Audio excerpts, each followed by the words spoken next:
Shawn, clearly you ain't gonna be able to get it together, so let's just forget it forever.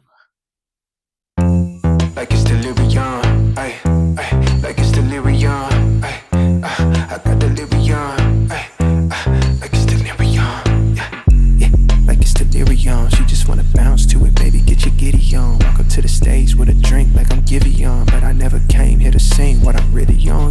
What's going on, y'all? It's your girl Taina B here, and welcome to my chat party. If you're here to join me for a little bit, a lot of it, fashionably early, fashionably late, to hear my little thoughts, my little views, my little opinions on Married at First Sight season 20, episode number 6, then I appreciate y'all so much from the bottom of my heart. To those of you who have become my VIP members and subscribed, I thank you so much again. To those of you who will think about hitting the subscribe button in the future and joining the party, come on, let's just do it. Don't be shy about it. I thank you in advance.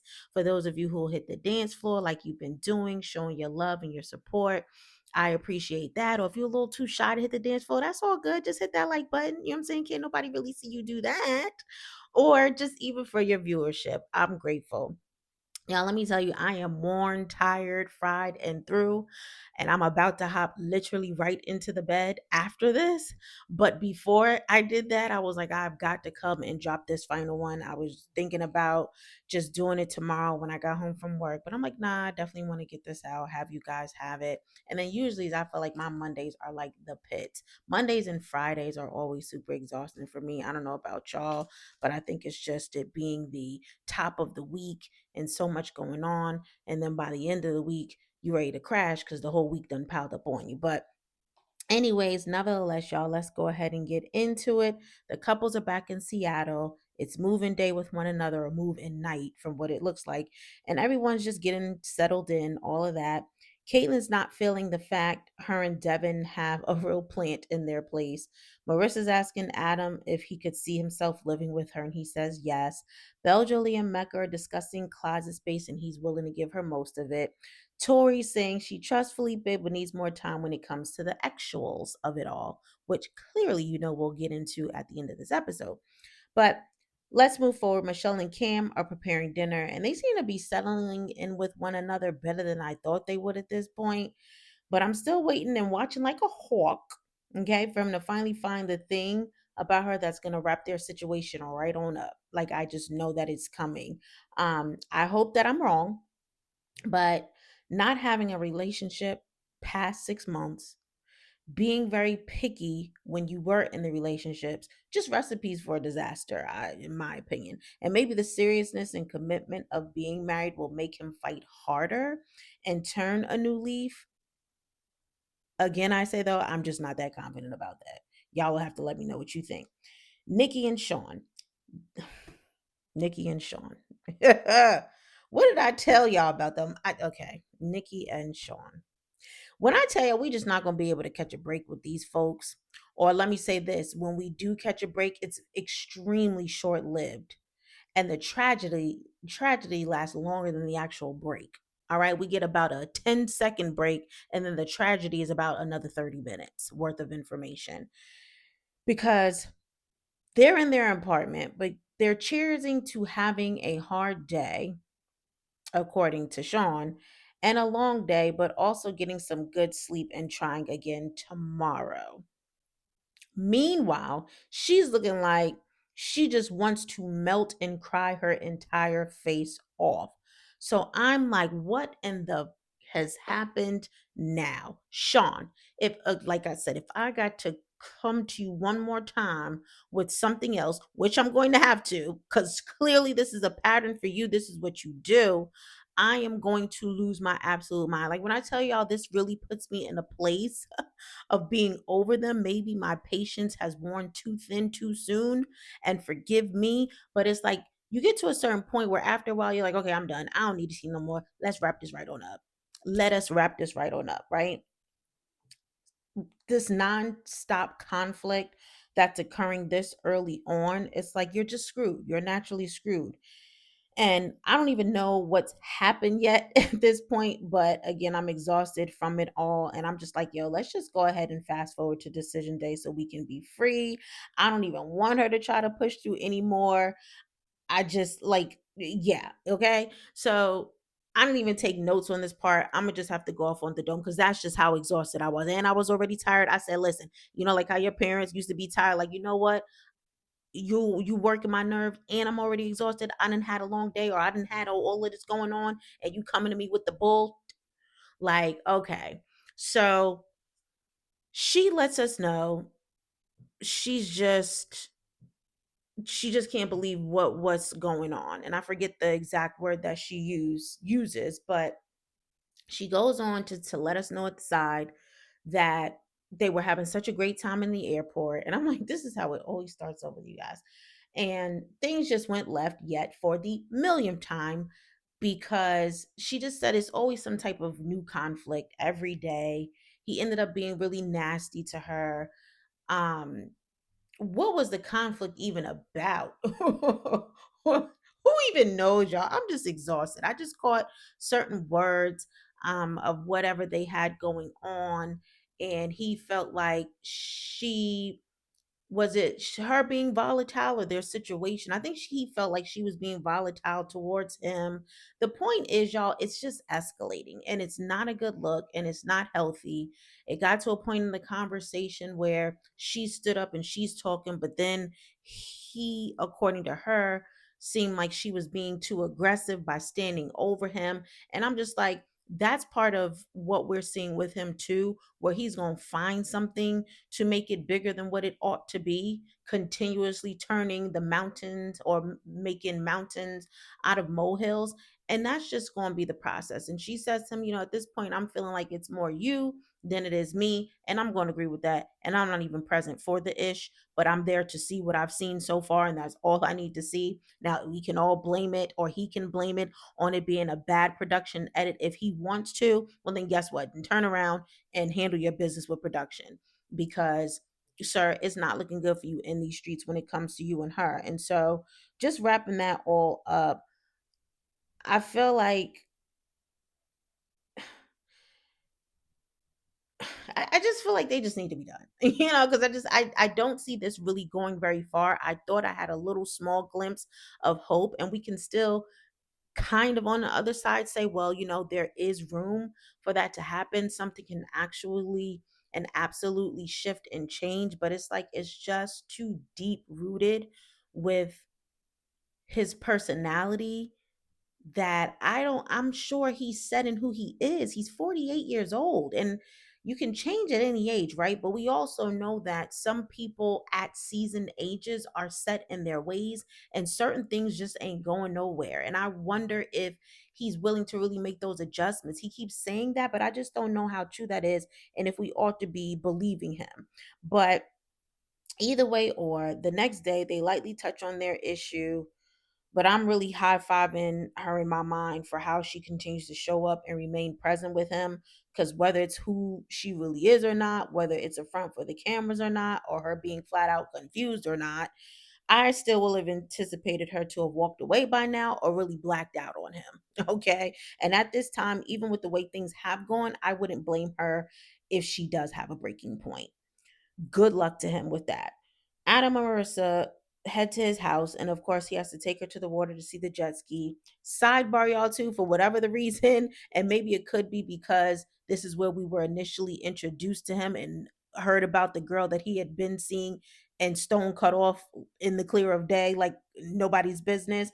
But that just pops up in my mind again, and I'm wondering if he's told Marissa about her, and the fact that he had to break the news that he was getting married and just ended where it was, and things really weren't even bad with them, and they weren't really having any issues, and they were doing pretty good. Because I want to know her thoughts about that. But I wonder also if she's just going to appear, like I said early on, at any point in time, whether it be on social media somewhere. Y'all have to let me know too. Hop on the dance floor if y'all heard any peeps from this lady anywhere about what the real deal was between her and Adam, or if it'll come up at the reunion or something. But I just feel like maybe a part of me is wanting to feel like this ain't over. Okay. She is not really faded to black completely. Maybe so, maybe not, right? She could be one of those people. Listen, she only needed to hear it one time and she's gone. She's good. She don't ever want to see him again. But I don't know. So, nevertheless, they jet ski and have a good time.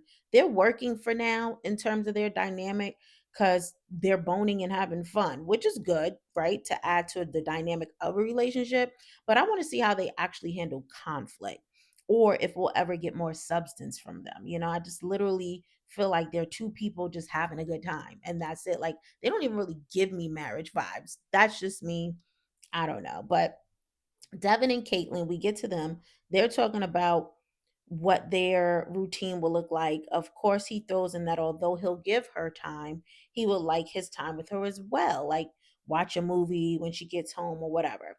And that's cool. I feel like he's presenting things on ice, like he's chill about it all. But internally, I still believe he's wanting and requiring so much more.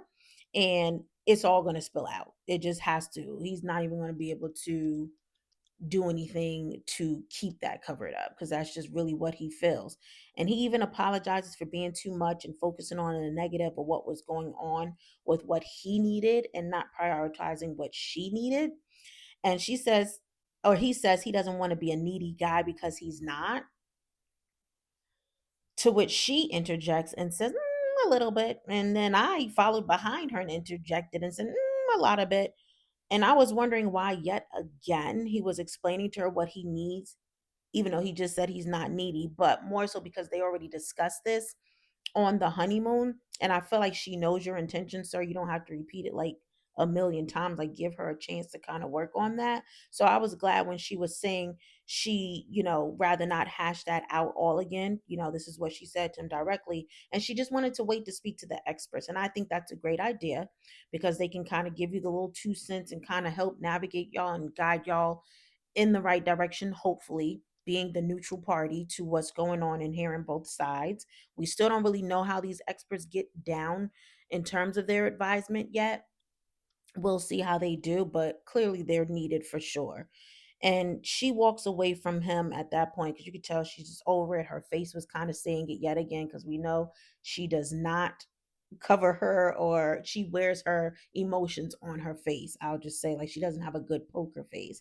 And when she walks away from him, she lets us know, on the side that she's done all these different things to make him feel special, which she kind of named off when they were on the honeymoon, which sounded good to me. And then she begins to cry and say she hates being in these type of situations and it should feel easy. And I agree with her wholeheartedly, 100%. Like, although again we know these things take work, you're in the beginning stages. When you're in the beginning like that, like literally honeymoon, coming off of the honeymoon, it shouldn't be that crazy. Yes, you can set your intentions and make them known, but like I said, I mean, that don't mean we have to like literally go into work straight away. Not with things like that. I know what you need, you know what I need. Let's allow each other the opportunity and the time to work on that. I can't say that enough because I feel like that's what it's giving. And he just will not allow that to register and click in his mind. And I just feel currently like Devin is just an emotional vampire and he is just draining her and wearing her thin. And again, it is too early for all that. I don't think he means to be, but he is.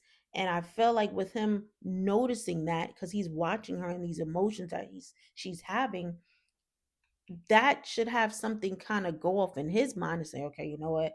I might be doing too much. I don't want to push her away so soon. Even if I got to fight myself internally for a little bit, I got to fight this back because clearly I'm coming on too strong and she doesn't like it. And I need to be concerned and really put into action, making her feel comfortable as well. We'll see what happens. So they're all now meeting with the experts, thank God.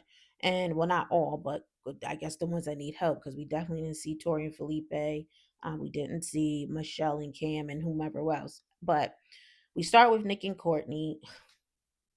That was an interesting situation. Dr. Lisa asks in exchange, or in the exchange, if they feel compatible at all. And Nick says yes, as I was expecting him to say, but Courtney also says yes, which I wasn't expecting. And that's not the same sentiment she was sharing with Caitlin, Tori, and the producers when she was on her honeymoon. Okay. So I was trying to figure out, when did they become compatible?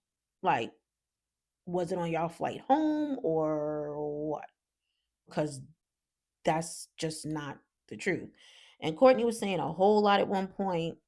I don't even know what in the world she was talking about. I know they got into Nick wanting her to be more warm, flirty with it, give an example of touching her leg or her being able to touch his leg, and then she goes on this whole spiel and tangent about touching his leg, and she don't know when it's enough and when it's not, and just like he said, she overthinks. In my opinion, when she overthinks, she overspills and overtalks, and then I get confused and I'm like, okay, you just said a whole lot of what? At the end of the day, she even shares the example of kind of how she was grossed out with him touching her and trying to cuddle her and stuff like that. And I'm just like, again, I feel like Courtney at this time is making everything about her. And I understand that she's uncomfortable, but is she considering his needs at all? Because remember, when you get married, it's not about just you anymore. Surely your needs should be met. Yes, indeed. But you have someone else to consider too. And sometimes it's going to require you making some adjustments to yourself so that you can make that other person happy too. And so when they do what they need to do to fulfill you, you guys both have a healthy balance. And so it makes sense to me for uh Dr. Lisa to encourage Courtney to try a little more with the physical touch aspect of things. She gives her a couple of examples of things she can do, touch his face in a genuine way when he comes home, and ask him how his day was or whatever she said. But she does need to push herself a little more, because I just feel like all she's doing is complaining, complaining, complaining, and not doing anything about it. Okay. And I'm like, why again with some of these people? But since we're touching on her right now, why get married at first sight if you're not willing to again fully immerse yourself in the process? Mecca and Bel Jolie, can I please just make one more comment, y'all, about that black nail polish? Please. I'm sorry. I know. I know y'all want me to get over it, but I thought it was just gonna be a wedding slash honeymoon thing. So when I see now he's cooking and in the apartment with it still on and not removed, I'm like, oh, this is gonna be a regular thing. Gosh. Okay, fine. Just getting that out. I'm done with it. Not gonna bring it up anymore. Anyways, she lets us know she likes him, but the ball is in his court because she ain't gonna be chasing no man. And I said, okay, honey, that's right. Give us to us raw. I love it. That's right. They get into the history more of their past, particularly their parents who abandoned them. She brings up more in detail the story of her dad, and sounds to me like it was a one night stand of a situation, or a very quick situation on how she came about. And her mom had called her dad to let him know what it was. Listen, you ain't got to do this, that, and the third, but I'm just letting you know I'm keeping my baby. He was like, "Oh, thanks for being considerate," or "How kind of you," or something like that, to let me know. And that was the end of that. 20 years go by. She finally links up with him, to which she lets him know, I guess she's not worried about all the, just him not being there, whatever. Maybe she was just hoping for a new beginning or to move forward. To which he gives the same old response: "Oh, well, thanks for your consideration. How kind," or whatever. And she was just like, okay. And that was pretty much the end of that. And I'm like, what a lame, what an absolute lame of a man you are, because you created this human being. And even after 20 years, there's no shame for not being there. There's no apology for not being there. There's no effort to try to do better moving forward so that you can be there. And I'm just like, oh, who needs that then? If that's the case. And it's very unfortunate because people don't ask for these situations to come in, but yet they're having to deal with what they're given. And that's terrible. I don't know how these parents who are not actively involved sleep at night, like in any way, shape, or form. It's just, it makes no sense to me. But either way, or I just hope that they won't trauma bond with what they've gone through, and that they really just kind of build their own connection. I like them. I feel like they, or really it's Mecca, because he definitely turned me off with that whole feeling like he's the cat's meow. But I told y'all that from the beginning. And so I feel like he's up and down with it, because one moment is kind of like, again, does it go to his abandonment issues? Like I said in my last video, with the way he acts, because then in some regard, it seems like he does care about how he comes across. But then in another regard, he has that kind of ego side kind of creeping out sometimes, where he just think, like I said, he's just the crescendo. And it's like,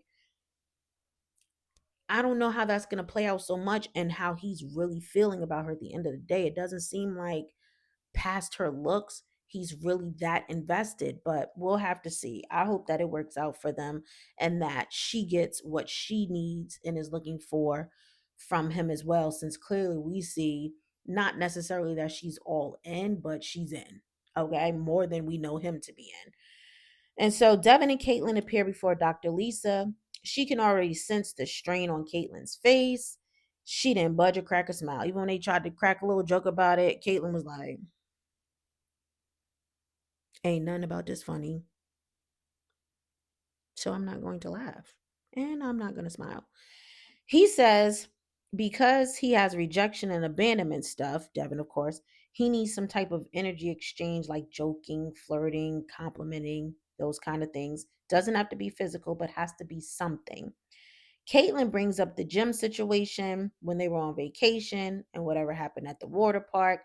But even in the gym situation, let me rewind because I don't recall her saying that she still asked him if he wanted to go.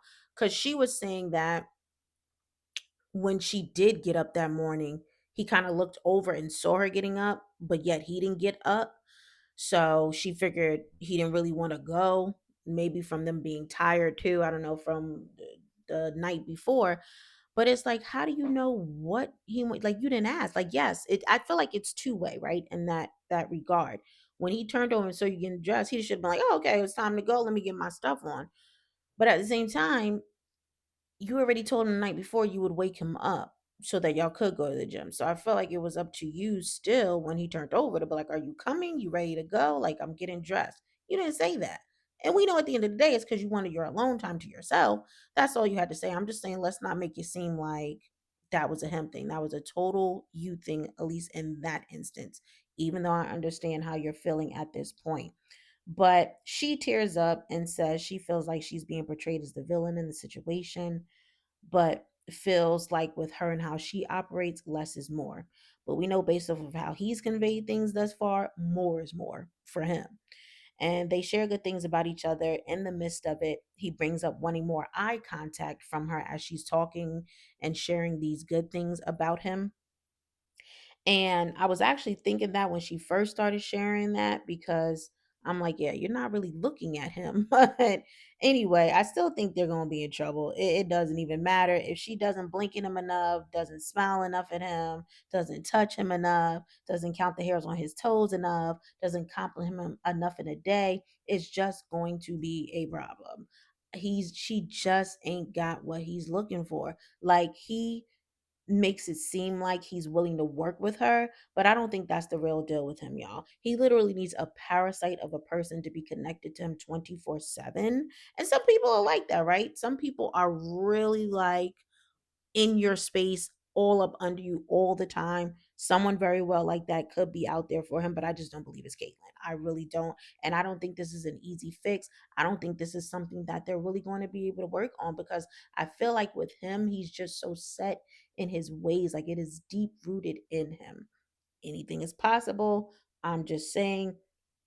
And it seems she's been trying, even if it's in little ways. And instead of him being satisfied and grateful with the little, since they're just starting off, until they go farther into their relationship, he's just critiquing what he's not getting enough of. And I'm like, impossible. And when you're impossible like that, there's no way to please people like that are impossible to please. So I feel like she's going to be in tears again. Her spirit is going to be disturbed and not at peace so long as she's with him. I think they'll have their fun moments and creeping in and all of that, but it's always going to resort back to this. She's not going to be able to escape it. So Nikki and Shawn, they're getting ready for bed. And I said, oh, you must not want to put good thoughts in her head that could lead you to one day getting lucky, because you won't even get in the shower. Like, you won't even wash your hind parts good. And she's looking at him sideways as he's just wiping himself up and down and all around, giving himself a little bird bath. And I don't even know if you can call that an official bird bath, because I don't know if he got him between them legs and under them pits and all that other stuff. But I'm like, don't you want to be ready in case things unexpectedly do pop off? And I said, but then again, I said, he already knows that deal. Ain't nothing happening no time soon. But still, he should present like he cares about his hygiene. Like, one thing I know that I say and I can direct it solely to my husband because that's obviously why I concentrate. I love him smelling good. My husband is a man, he definitely is into hygiene, no doubt. But I love the way he smells. And I want to say I love a good smelling man, but then that makes it seem like I feel that way. I mean, it's nice for men to smell good, but I love that my husband smells good all the time. Like colognes and whatever are his thing. And it reminds me of my dad, rest in peace to my dad. But my dad was always a clean cut, clean shaven, good smelling man. And I'm like, ain't that what you want to put out there? And like, I don't know. Anyway, so I'm just like, and she seems like a woman that would appreciate that. It lets us know at a point in time that, shortly thereafter, hygiene is her thing anyway. But she actually takes her shower and then comes, climbs in the bed. They start catching up and talking. I said, but not them getting into the fact that he spends 3 minutes tops in the bathroom getting himself together. Like, what? And she shares hygiene is important to her. Like I said, he doesn't think a bunch of soap. He gets this off of TikTok or something where they're doing all these different soap, uh, just I don't know, things about soap and all these different soaps you should be using. He doesn't feel all that is necessary to be clean. Okay. So what do you use to be, is it at least one soap then? Like I'm just confused. Anyway, he apologizes for his behavior and is trying to adapt her needs. He acknowledges her growth and moving forward when they do get into their disagreements, and she thinks they're on a path to moving forward. And I mean, that's cool and all to address these things. My concern is the fact that it keeps happening too frequently, too soon in their relationship. Sounds like it's getting progressively worse, like I said as well. And I feel like she's keeping this all stored up in her mental Rolodex so she can politely say no on decision day. And maybe I'm still jumping the gun, right? Because we still have a whole lot more episodes to watch. But I'm just like, I hope she does. At this point, and I can change my mind, right? Right now, it is a hard no for me and nothing less. So Tori and Felipe are totally on cloud nine with each other still. We see them in their apartment. They're cuddled up on the couch at a point in time. The music is changing. Something's about to go down. They go into the bedroom and she comes out 2 hours later to let us know that they pretty much did the do, but after the fact, she was feeling pretty suffocated in there with him. She had a strong dose of flight and also a high dose of vulnerability in that moment she doesn't know she was ready for. So, in other words, them doing the do, she started questioning things after that. And she said it's not his fault and nothing was bad with the situation, but marriage is a serious commitment. And I said, "What? What?" I mean, I guess, but you wasn't talking that kind of talk like before this went down. Like you was just sliding and gliding with this man, like he was just it. Cautiously, I will say, right? Because I do think that she is paying attention and all of that, but she's in it. She's smitten just as much as he is, in my opinion. So I'm like, well, where all that come from? I feel like this literally was a left field thing, right? Even though, yes, in the beginning of the episode, she did let us know or let him know or whoever know that she's not ready for that, so that could lead to this, but I said, I don't know if I'm gonna take that because although she says it wasn't him and his sex, I'm gonna beg to differ, y'all. Okay, all that anticipation of emotion and y'all been loving on each other and whatnot. That joint when y'all did do the do should have taken y'all all the way to the top. Okay, if anything, so I'm concluding. I could be wrong, but I'm concluding that what had really happened was that joint was wiggity whack. That joint was horrible. And maybe you're saving face and keeping it respectful for him to say that it wasn't him or the situation. I said, oh, it had to have been, girl. Like it had to have been. Because as even with your vulnerabilities, I just feel like that when you connect on that level, that's intimate, you're soul tying almost in a sense. Like you're connecting, like you're giving your most intimate space and self. And when your emotions are already up there and then you just do that to seal the deal, that makes it go even over the top. And with their like, you're over the mountain now, you're over the moon now. Like you should have been skipping, hopping, and singing about that, but yet you're giving us the polar opposite. I said, "Oh, that joint was terrible." That's all that was. You know what I mean? Like, I don't know if it's something that a little X therapy can fix. Maybe y'all need to do some classes, some, whatever. But I don't know. I do again, y'all. I might be immature with it, but I'm just saying that's just what the first thing I thought about when she said that.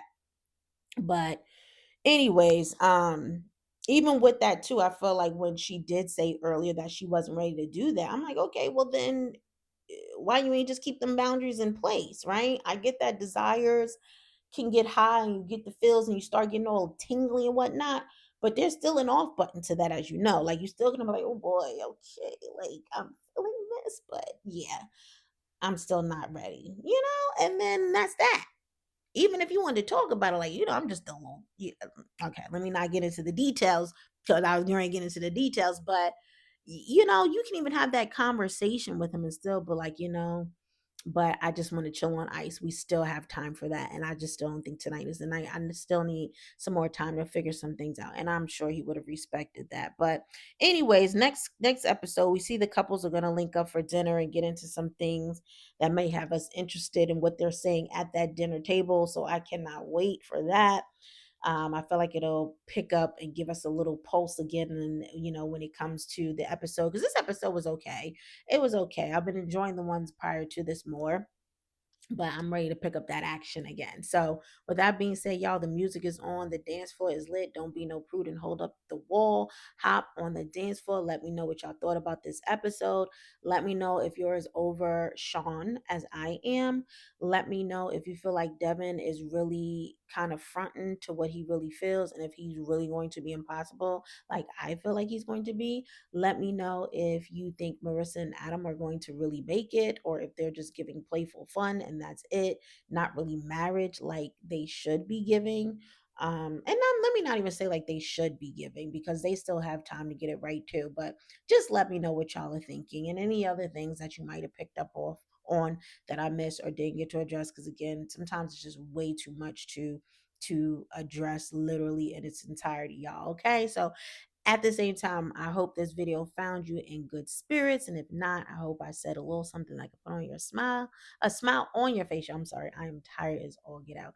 A smile on your face to make your day a little better. I'm sending you all social hugs from the bottom of my heart, y'all. I'm about to go hop in this bed and I'm about to mess up this sleep. I'm about to tear this sleep up, y'all. I'm so exhausted. I just am. So until then, y'all know what to do.